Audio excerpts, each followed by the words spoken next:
That brings us to our keynote speaker. And to introduce our keynote speaker and to manage the Q&A for the entire group here, I'd like to introduce Donna Shahbazi. Donna is a second-year law student.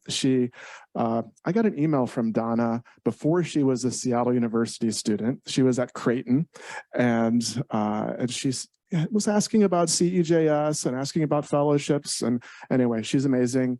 And I'm going to turn it over to you, Donna. Hi, everyone. Like Dr. T said, I'm Donna, and I'm a second-year law student. I was a CEJS fellow last year, or maybe the year before, I kind of lost track of time. My project was climate justice movements on college campuses, specifically Jesuit institutions, with Dr. Hayes. And this coming summer, I'll be interning at the EPA, managing the Stratospheric Division as a legal intern. And it is my pleasure to introduce Patience Malaba. Patience is the executive director of the Housing Development Consortium. She oversees the 200-member association, which is a nationally acclaimed and diverse network of major housing developers, financial institutions, architects, building contractors, attorneys, accountants, etc. And they are committed to producing and preserving and increasing equitable access to affordable homes in King County. She is named one of the 2023 Puget Sound Business Journal's top 40 under 40 and was the 2020 Bullitt Foundation Environmental Award winner for her leadership in addressing the intersecting crisis of affordable housing, racial equity, and climate change.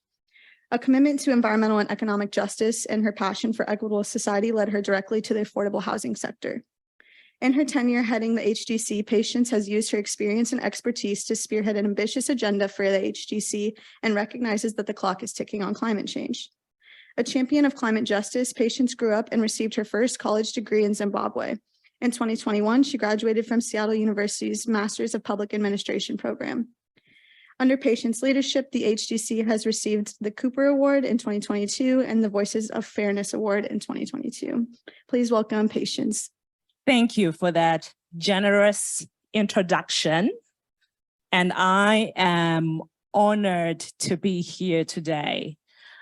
I must start off by saying how inspiring it was to listen to the comprehensive, in-depth work that is happening in our community on environmental sustainability. So I want us to just give a round of applause to all of the speakers.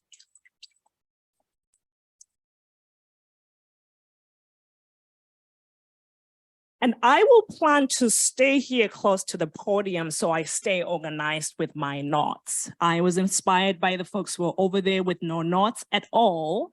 But we'll try to really keep us within our time. First, I want to thank Phil, Yolanda, Professor Hayes, and the Center for Environmental Justice and Sustainability for this tremendous opportunity to speak to the Seattle University community. I consider Seattle University a core part of my life. I'm an MPA graduate from here. And the kind of care I got getting my education here is not matched elsewhere. The social justice framing is not just talk at Seattle University. It is the everyday life of the work that happens here, and I want to acknowledge that. I was 6 years old when I first witnessed the worst drought in Zimbabwe, Southern Africa. So I was so glad to hear about Sub-Saharan Africa and the SDG work that's happening there. That year, 1 million cattle died and millions of people were in food insecurities. So it's always wonderful to me to hear about food systems work, which I listened to a presentation on not too long ago, right here. And living in a small village of about 200 people in rural Zimbabwe. It was a 2-hour drive from the capital city. Life there was tough. One of my favorite authors is Langston Hughes. And I hope that some of you know him and love him. He's an incredible poet. And like Langston Hughes, life for me ain't been no crystal stair. It's had tacks and splinters in it. Growing up, both my parents lived in 2 different cities because they had to work there to find better jobs. While my grandparents took care of me, my brother, and my 11 other cousins. My grandparents were both subsistence farmers, so they worked hard to yield a harvest. And it was a harvest enough to feed us, enough for them to sell, and enough to help those in need in the face of countless droughts in our community. And while I remember how tough it was to live there and be in that situation, what I vividly remember is the extraordinary work that my grandparents exemplified every day. And 3 things stick out that have had an impact on my life. Their hard work ethic, their perseverance, farming in tough conditions, waking up at 4:30 a.m. and ending very late into the night. That was the most amazing example of seeing what living your values every day looks like, putting in the hard work and the effort that is always necessary in order for you to achieve your goals. They cared about their neighbors in the most palpable ways. They cared about our common home. And that is why I believe that truly home is where it starts. And every day in my work, I get to live those values because I would see this incredible work ethic, this community-driven spirit, and a commitment that really, truly continues to inspire me and likely is why I am here standing in front of you. I watched the sheer hard work that they put in, refusing to allow the inequitable distribution of economic benefits in our community. My grandfather is no longer with us, but my grandmother turns 87 and still lives in the village in Zimbabwe. But now I have the trouble of telling her what it is that I really do for work. So 30 years later, fast forward, as those values guide me every day, I now lead and serve as the executive director of the Housing Development Consortium. I can see by the faces in this room, nobody knows what that is. The Housing Development Consortium is a membership association. It's a truly incredible organization. We have the diversity of membership that spans from major housing developers to financial institutions, architects, general contractors, public funders, So really all of the critical partners were coming together to think about how we ensure that there is equitable access to affordable housing in the King County region. And I want to put a pin on this because as we sit here today, 1 million households in Washington state are cost burdened, meaning they are paying more than 1/3 of their income towards housing. In King County right here, within these 39 cities that border us, we're going to need 250,000 homes over the next 2 decades just to make sure that people are not paying that amount of money towards housing. It's not to address fully the crisis. It's just to get us to a point where we're reducing the impact. So at the Housing Development Consortium, we're working together across divisions, which I will talk about in a little bit, across sectors and across the region to really deliver on the rights and access to safe, affordable housing for all and for each of us. We reject a lot of the false divisions that say some care more than others, because we all care about this. And every day we're wanting to accelerate from caring to making real housing opportunities possible for people. And our members not only thrive to house our growing population, but they thrive to do so in healthy, efficient, and safe homes. And I say this with emphasis because targeting this goal of housing people in healthy, efficient homes puts us squarely at the intersection of the 3 urgent regional challenges: the shortage of affordable housing, the persistent racial inequity in our communities, and climate change.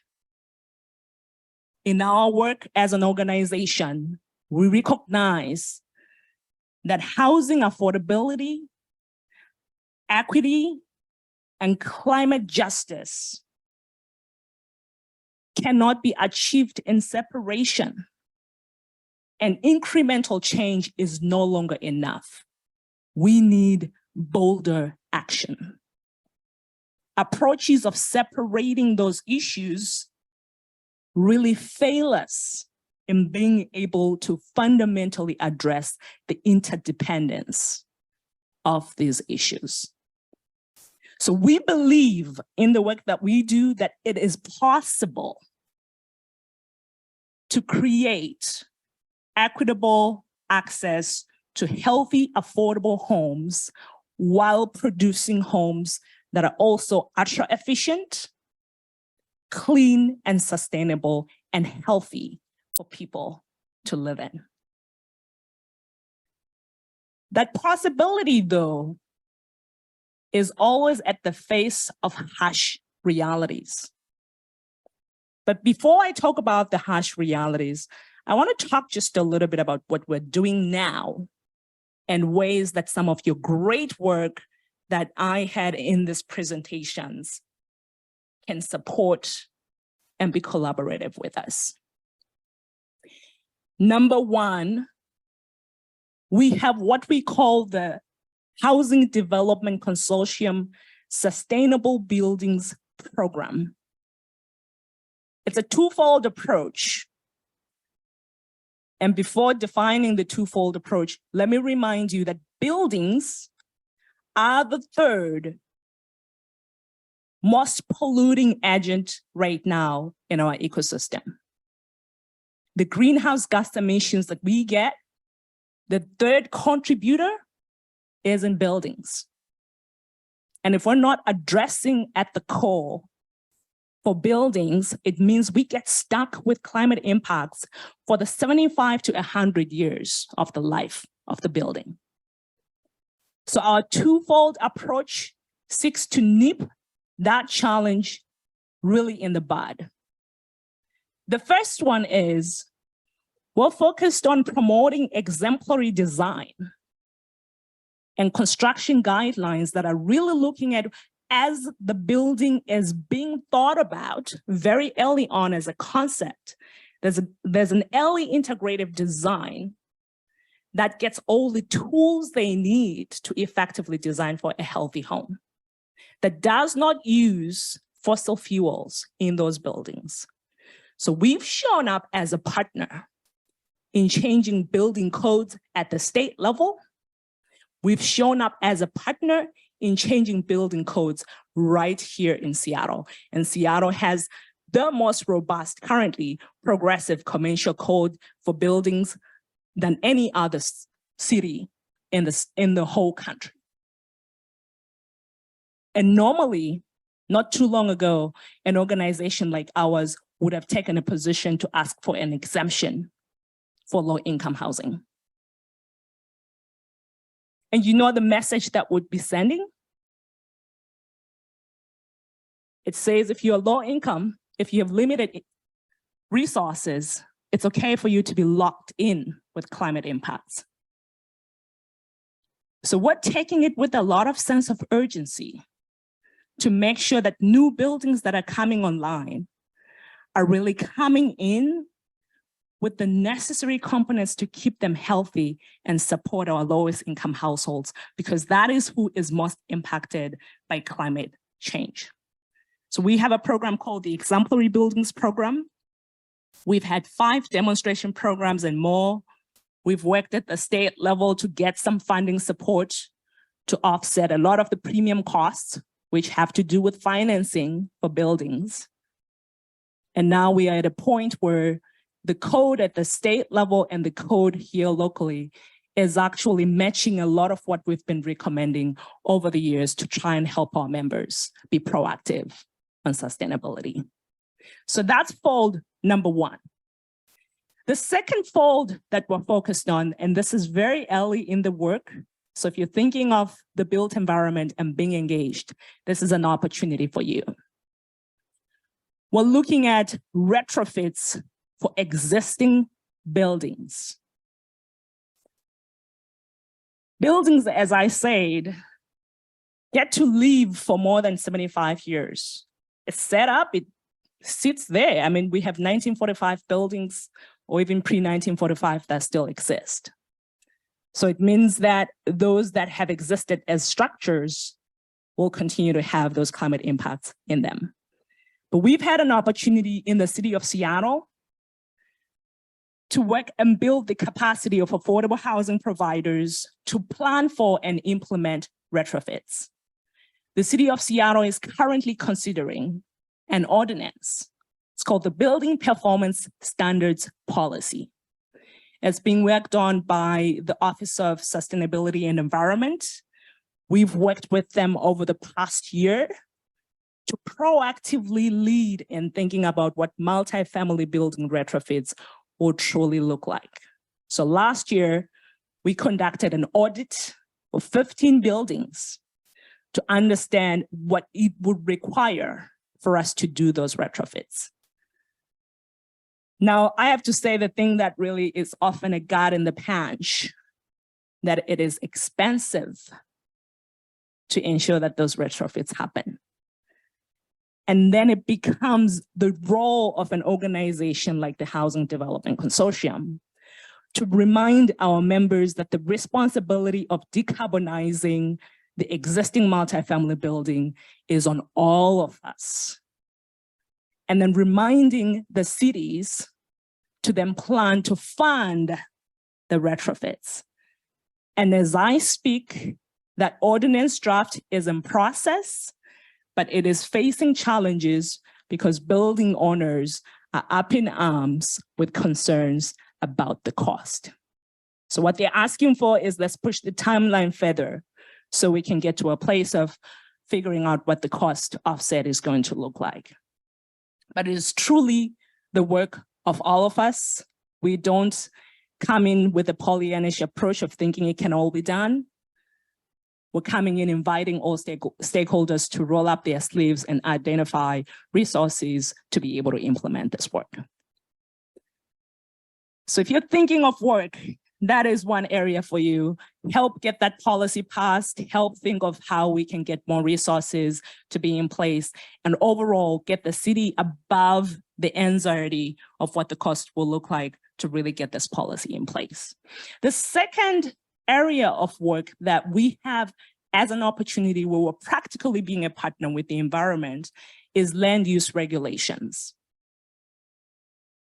I must tell you that planning at the intersection of housing and transportation really works at the nexus of climate, housing, and environmental justice. In the state of Washington, we're governed by a statute and framework called the Growth Management Act. It was adopted in 1991 to reduce sprawl as we're experiencing sprawl overall. And it requires local governments to, every 10 years, update their comprehensive plans with major updates. But each year they can make an update every now and then. And that opportunity for a major update is coming up in 2024. So if you live in the city of Seattle or any city in King County, your city right now is talking about updating their comprehensive plans. And it's an opportunity for you to show up and really make them understand that if we are to make serious progress on reducing greenhouse gas emissions, we need to change our planning framework in order for more people to be able to live near transportation, near their work, so we don't have as many people having to drive further out because they cannot afford to live in our cities. And when we change our land use policies, we allow for many more people to be able to live. Currently, across the city of Seattle or any other city in King County, most of the residential land is dedicated to single-family zoning. And if we are to see change, we need to see more densified housing in opportunities that are appropriate and make sense, so we can have more people being able to live in those opportunities. I think it's always important to articulate ways in which zoning on its own is inequitable and environmentally unsustainable. So if we can change our growth strategies, we can get to a place where more people can be supported by our environment and we can reduce greenhouse gas emissions overall. I'm going to close in a minute here. I challenge you to get involved, because to see this change requires voices of residents who will tell policymakers on the dais that you would like to see that change possible. What's happening is the folks who have strong opinions, it's only a few of them in many cases, have surplus resources, surplus time, most of the time homeowners, most of the time retired, not to pick on any people. And they will show up organized and say, I want my community as it is. I got mine. Who cares about climate refugees?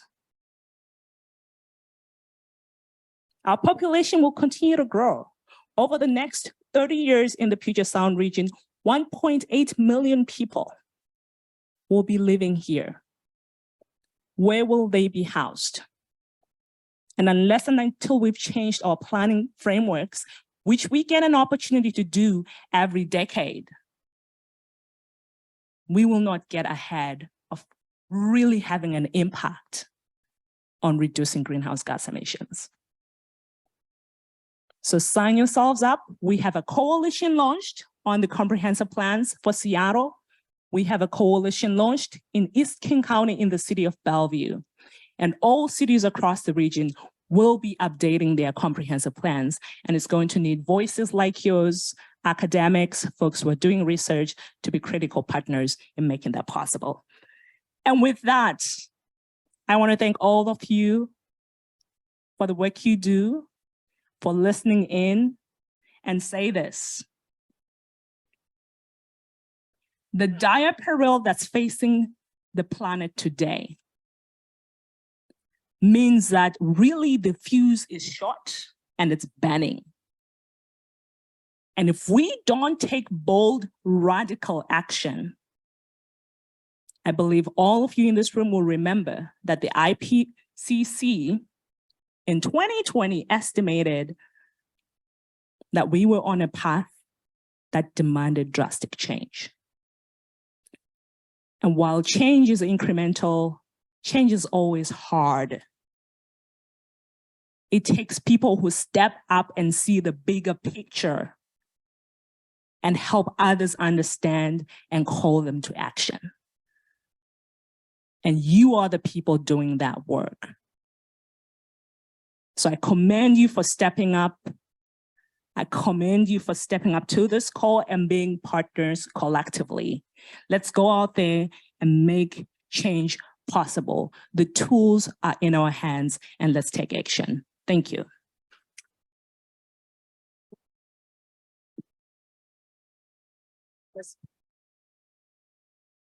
Thank you, Patience. Now we'll move into our Q&A portion of the afternoon. I have a few questions prepared, and then we'll take questions from the audience. I'll just bring the mic over to you. You can ask your question. And if anyone on Zoom has questions, we'll be moderating the chat as well. So to kick us off, my first question for you is, you kind of touched on this, but maybe we can dive a little bit deeper into it. But how much consideration is there for builders, developers in the city to keep climate justice and sustainability at the forefront, given the immediate need for affordable housing?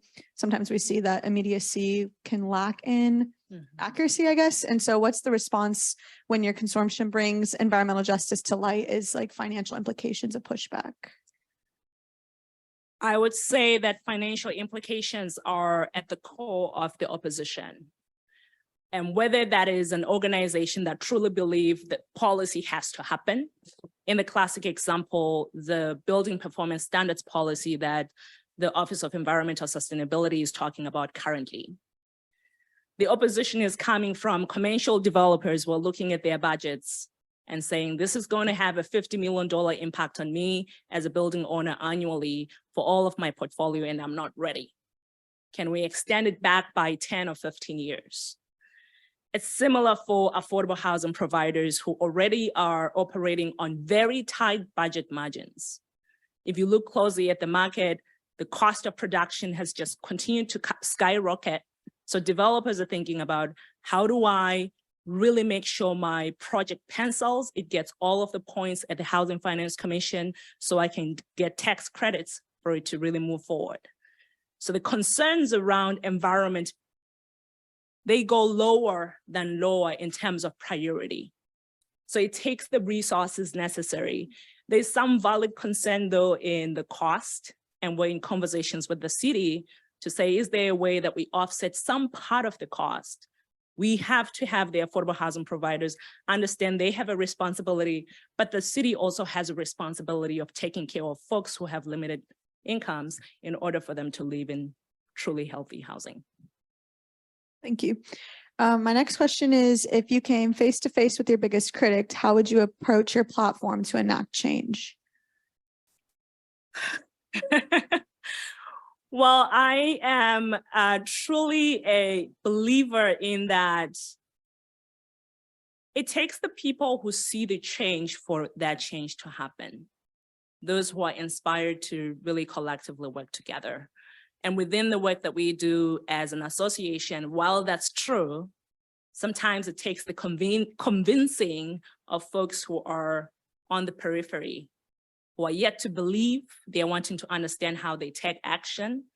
So every day I remind people that it is our collective responsibility for us to be able to see a community that really ensures that all people can afford, can find housing that is equitable, accessible to them. Thank you. Does anyone in the audience have any questions they would like to ask Patience, or anyone on Zoom? Dr. T. Great talk, Patience. Really, really powerful. When we look at the impacts of climate change in the future, that the models, if it's 1 degree or 4 degrees change, there's one part in the United States that kind of gets off scot-free and stays pretty cool, and it's the Pacific Northwest. And so there are going to be a lot of climate refugees, and we need a plan and a lot of help building sustainable housing. Has anyone talked to these billionaires that want to go to Mars? Or are there plans that the federal, is there any way the federal government can, are there any programs the federal government can, where they can provide help with these kind of projects? Absolutely. With the Build Back Better and the Inflation Reduction Act, the federal government really stepped up and made incentives available, resources available. But the challenge has been that those dollars have come in with a lot of requirements, and you have to hire an attorney. Donna has a job out there to help you really understand what you qualify for. So there's an opportunity in investments right now that are in our ecosystem overall. But you ask a critical question on the billionaires in our community and what they're doing. I think there are a lot of efforts that are underway, investments that are underway that are really supporting both affordable housing and sustainability, but it's at a very small scale. We live in one of the most wealthiest corners of the world. Why do we even have 1 million people in Washington state who are facing housing insecurity? If we truly had a system where folks were stepping up, that would be different. So the answer to your question is they've not stepped up to the scale of the need, and we need bolder action that really truly gets us there. So thank you for your question. Any other questions from the audience for Patience?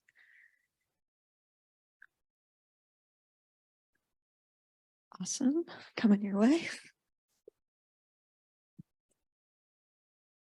Thanks, that was really interesting. And you mentioned some of the things that you suggested getting involved with revisions of general plans. And I'm curious, I mean, those vary from place to place. And I'm wondering if you could list a couple of priorities within Seattle and maybe in communities outside of Seattle. How do you see that playing out, and where do you think what should be the focus of that advocacy? Well, that's the question I'm getting every day recently. So thank you for that question. 2 priority areas come to mind, depending on where you live. You're right. All cities will be updating their comprehensive plans. Not across the state. There are some who are not under the GMA planning, who've not opted in, but a lot in King County, all of the 39 cities are planning under the GMA. In terms of where we really need change and have a bigger bang for the buck, the city of Seattle is one. We are launching a coalition that is going to be working on coalescing the support across the city to really make sure that the comprehensive plan update will see change. And change has to happen in 2 critical places. One, it is in the growth strategy that the city has in place. In 1994, we adopted a growth strategy. It's called the Urban Village Strategy. I'm sure you've heard of it. That strategy has not changed since then.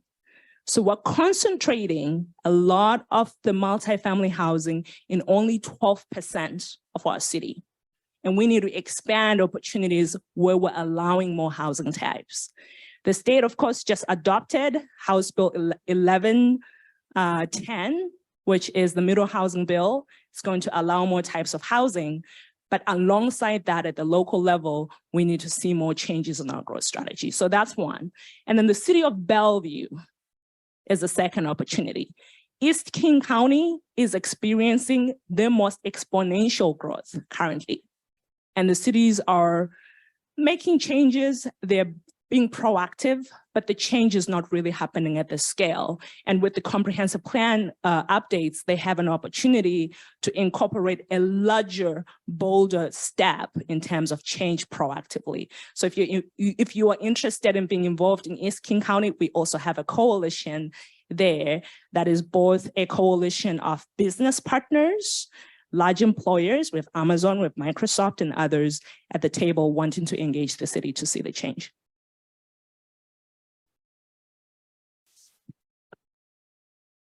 Hi, so I have a follow-up question for that. And so would you say that the policies that are being targeted as for updating are really about where multifamily housing is allowed? Is that kind of the primary focus?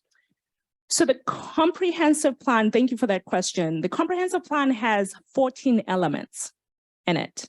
There are different portions that the city has to plan for, but the main goal is to plan for population growth overall.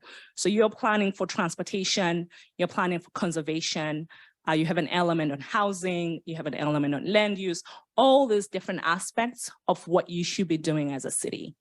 I'm focusing only on housing and land use. And within that housing and land use space, we're looking at density being a tool.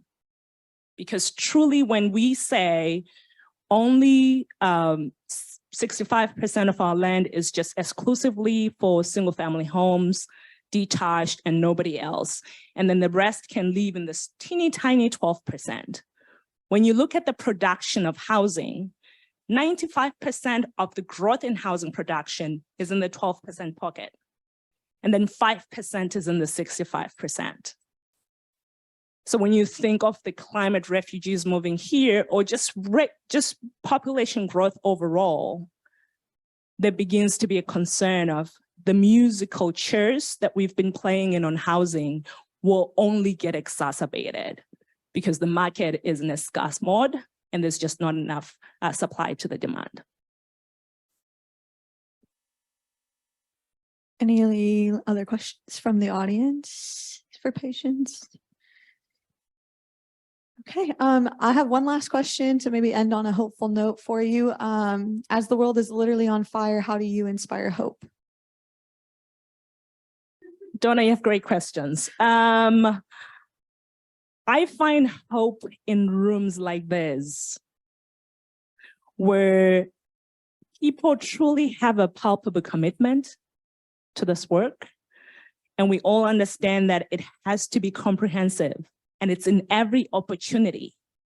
It's in thinking about what's the climate adaptation guide that you can provide for folks to really truly reduce greenhouse gas emissions, whether you're a business, you're a university, the food we're eating, how is that being really taken care of?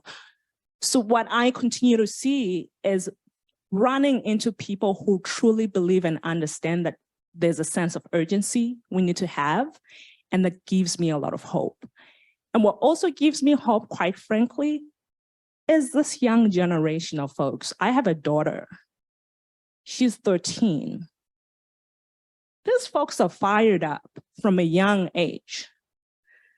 And there's no generation that matches that. And I think that sense of urgency will demand change, and we will see change happen. Absolutely. And thank you for having me.